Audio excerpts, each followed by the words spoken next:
There's many worse things than death to be terrified of. Like insanity is probably one. You know, pain, that's a bad one. Long-term pain, that's a bad one. Well, then there's long-term pointless pain. You know, then there's your long-term pointless pain and that of your family. Like there's horrors that exceed death by orders of magnitude. So to make that the fundamental fear, I think that's an error. You know, it's like, are people more afraid of dying or having their children die? You know, that's a perfectly reasonable question. So I read Becker. Really read him. Like, I like Becker's book. It's brilliant, but he makes a bunch of mistakes.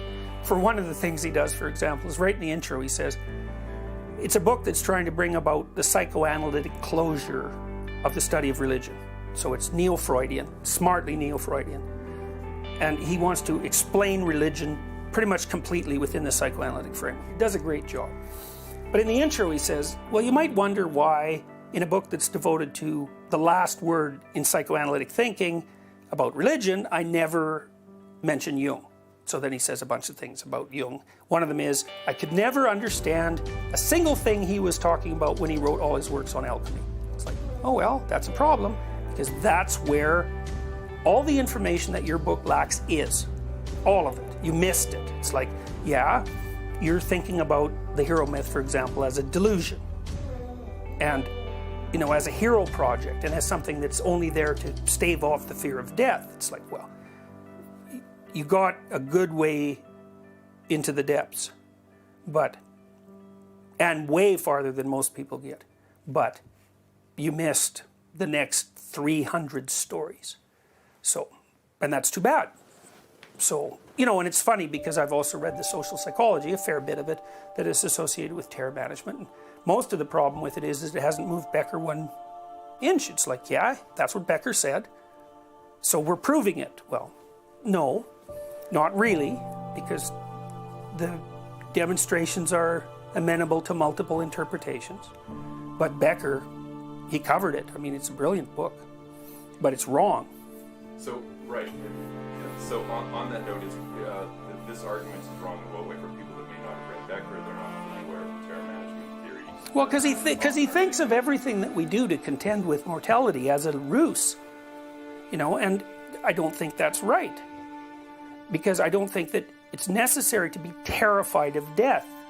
Now, it's not easy not to be, but, you know, it's fate that, as far as Becker's concerned, is that that's what you're going to be terrified of. It's like, well, I don't think that that's right. I think that people don't have to be terrified of death. It's not an easy state to achieve. It's not like I want to die, although I can certainly imagine things that are worse than that, like no problem. So I think, and this is something Solzhenitsyn laid out in the Gulag Archipelago too, I think there are ways of living that are worse than death. That's why people commit suicide. That's their decision. So obviously hell is worse than death, you know, given how I described it earlier. So it isn't death that's the problem, it's complexity that's the problem. Is that things are beyond us. And because of that, they always exceed what our models tell us they're going to do, or they always transform themselves in some ungainly way so that we don't get what we want. So then the question is, well, how do you best deal with complexity? And the reason I think truth is so useful is because generally it reduces complexity, right? I mean, one of the things that's really useful about trying to say things that you believe to be true is you don't have to remember what you said. It's like, well, what did I say? Well, I don't know, but I was trying to explain things properly. Then you don't have to tear through all your rationalizations and think about what you have to keep track of. Like deceptions, they grow, you know, they're like hydras. So, well, don't do that, okay? Truth, simpler. That's one big advantage. You know, and people can say, well, truth isn't always the answer. Well, there are sometimes you get into a situation that's so awful, you've made so many mistakes that not only would it be very difficult for truth to rescue you, you've already warped your character to such a degree that you couldn't even use it. Well, you've had it. you're off the radar at that point, and nothing short of a miracle would save you. To what degree do you think that, one, the lessons that you've extrapolated and you put into words are easily applied across various cultures that you may not have necessarily addressed in your examination of mythology, right? And I'm challenging you a little bit here, but just because it's an interesting topic. For instance, Islam just doesn't feature at all in the work that you've written as I've read, but it's a hugely important religion on a global scale, and even in countries like Canada. And then there's also the question of, with so many people coming with different specific mythologies or embodiments of the universal mythology that we're discussing, what are this is sort of a unique episode in human history in the sense of just the scale and the rapidity with which people are coming into contact with each other from very different backgrounds. So what do you see as the implications of that, for good or for bad, in a country like Canada? Okay, you mean the fact that people are coming together? Coming together, but from those very different cultural places in which maybe there's a universal mythology that envelops all of them, but the values and the particular embodiments of the mythology that people have grown up with are often very different, and these can clash. I mean, not a tribal. They clash tribally, tribally. I don't mean in the clash of civilizations sort of overblown way, but I'm just saying on a pragmatic level, people are often operating in different psychological space.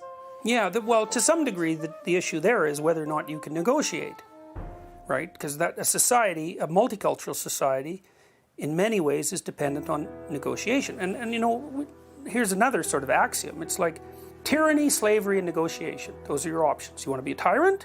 Fine. You want to be a slave? That's an option. But if you don't want to be either of those, you negotiate. Okay, so how do you negotiate? Well, partly you pay attention. So you listen. And so here's another way to think about it. Just like the totalitarian assumes that what he knows will redeem him. It's sort of the basis of terror management theory in some sense, right? So that what you know protects you and keeps you safe. Okay. And so you want to tighten that up and you want to make it rigorous and you don't want anything to exist outside of it. Okay. So in some ways you worship the Great Father. That's a way of thinking about it. Here's another way of thinking about it. What you don't know will redeem you. Well, why? Because you already know what you know. And now then you can ask yourself, well, is that enough? And then the answer to that is, well, what's the quality of your life? If the quality of your life is what you want it to be, really, then what you know is enough. But the probability that your quality of life is what you want it to be is very low, because you're still prone to all sorts of suffering and all sorts of ignorance, and you can face that forthrightly. It's one of the things that didn't happen in the Soviet Union, because everybody said, my quality of life is great, we know everything we need to know, when in reality it was like abysmal, murderous, treacherous, deceitful. It was horrible, but so what that meant was that in the Soviet Union, if you admitted to your own suffering, you were a traitor. Well, that's hell. So you can't even let your suffering be true, right? Not only do you have to suffer, but you can't even admit it. Okay, so back to listening. It's like, well, if you assume that what you don't know is redemptive, then you can listen. You can listen because you never know. That person might know something that you don't know. And maybe that would be a useful something. And maybe you have something to say that they don't know that would be useful. Now there's some presuppositions that go along with that. It's like you have to be willing to meet the other person in the space between cultures. And you have to know how to operate in the space between cultures. And that's part of the hero myth, by the way. If you're a hero of the right form, you know how to operate in the space between cultures. Well, then how do you operate there? Well, I think we know. What makes cultures rich? Trust. What makes trust possible? Honesty. You want natural resources? There's nothing more valuable than trust and honesty. Why is the world poor? Corruption. That's why. Almost all the poor countries are corrupt. Part of the reason they're poor is because they're corrupt. Now, you might say, well, are the Western countries so uncorrupt? It's like, well, they've got their problems, but generally the answer is They're not corrupt. So eBay is a good example of that. You know, because when eBay first emerged, people thought, you send me junk and I send you a check that bounces. So that's the end of eBay, right?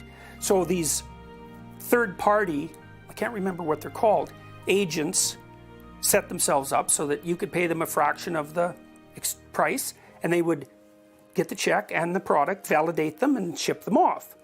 And, you know, they'd take 10% or whatever. There's a particular name for people who do that, like it's a profession. Anyways, what happened was the average rate of honesty on eBay was so high that that was useless. It's like the default was, I won't screw you. And that was between strangers who had never met, and even more weirdly, were never going to engage in another transaction. So what that meant was that eBay all of a sudden became insanely valuable because people would trade property. Now, reputation markers soon evolved. But and I do believe that in the West, the default is, you won't screw me. Now, and that means that I can trust your persona.